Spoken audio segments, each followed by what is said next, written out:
ဂျက်ဟာအယိုးစုစစ်တီတော့တတိုးရဲ့အခါကားရိုက်ရှာကိုတက်လိုက်ုံနဲ့သူ့ရဲ့လက်နက်ကနိုင်ငံတော်ရဲ့မင်းသမီးလေးခန်းထဲအထိလွင့်ထွက်သွားလိမ့်မယ်လို့လုံးဝမထင်ထားခဲ့ပါဘူးအဲ့ဒီလက်နက်ကထေခက်အပ်အဆင့်ရှိတဲ့ရှားပါးပစ္စည်းဖြစ်နေတာကြောင့်မင်းသမီးလေးကိုယ်တိုင်ဒီဖြစ်ရက်ကိုစုံစမ်းဖို့ဆုံးဖြတ်လိုက်တဲ့တဲ့ရင်ကတမျိုးလုံးကိုတုံ့လို့သွားစေခဲ့ပါတယ်အဖြစ်မှန်ကိုသိလိုက်ရတဲ့အခါဂျက်ကတော့တော်တော်လေးကိုရှက်ကိုရှက်ကန်းဖြစ်သွားရပါတယ်အဲ့ဒီနောက်ဂျက်ဟာအဖွဲ့အဟာဘဲထဲကကိုသွားခဲ့ရမှာတော့အယိုးစုစစ်တီတော့ကစွန့်စားသူတော်များများကိုတိုက်ခိုက်နေတာကြောင့်ဒါကိုအဖွဲ့ရဲ့ထိပ်တန်းဦးစားပေးလို့ရှက်လာတဲ့အဖြစ်သတ်မှတ်ထားတာကိုသိလိုက်ရတဲ့ဂျက်ကအဲ့ဒီယိုးစုကိုသူကိုယ်တိုင်နှိမ်နင်းပြီးလို့ပြောလိုက်တဲ့အခါအဲ့ကျုံဝန်ထမ်းကအနာမင်တက်သွားပြီးဘလို့မျိုးအနိုင်ယူခဲ့တယ်လဲဆိုတာကိုအသေးစိတ်မေးမြန်းပါတော့တယ်ဂျက်ကလည်းဖြစ်ကြောင်းကုန်စင်ကိုပြောပြလိုက်ပြီးအတီးပြူချက်ရဖို့အတွက်အဲ့ကျုံကမော်မြူတွေနဲ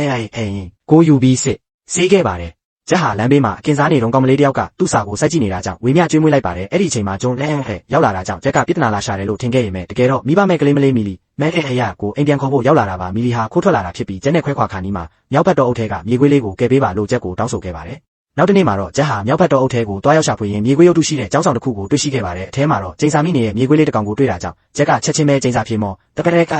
ဖလိုရာကိုတုံးပြီးကယ်တင်လိုက်ပါတယ်ဒါကိုမြေခွေးကိုချုံနှောင်ထားတဲ့မိစ္ဆာကောင်တွေကမကျေနပ်တာကြောင့်ဂျက်ကိုဝိုင်းရံတိုက်ခိုက်ကြပါတော့တယ်ဂျက်ကလည်းလက်နက်ကိုဆွဲထုတ်ပြီးသူတို့ကိုအပြတ်တက်နှိမ်နင်းလိုက်ပါတယ်သူ့ရဲ့ဘက်ဆွဲတစ်ခွက်အလဲအကေခခွဲခြားစိတ်ဖြာနိုင်တဲ့မျက်လုံးနဲ့ကြည့်လိုက်တဲ့အခါမှာတော့အဲ့ဒီမြေခွေးလေးဟာသူ့ရဲ့ရင်ကင်းထဲမှာတော့ကလက်ဖျားအဆင့်ရှိတဲ့လက်ပိုင်းလေးထားပန်ကုန်းကားဖြစ်နေတာကိုတွေ့လိုက်ရလို့ဂျက်တယောက်အကြီးကျယ်အံ့နာသွားရပါတယ်အသက်ကယ်တင်ပေးရဲ့အတွက်ကျေးဇူးတင်တဲ့အနေနဲ့မြေခွေးလေးဟာဂျက်နဲ့အတူပြိညင်စာချုပ်ဆိုလိုက်ပါတော့တယ်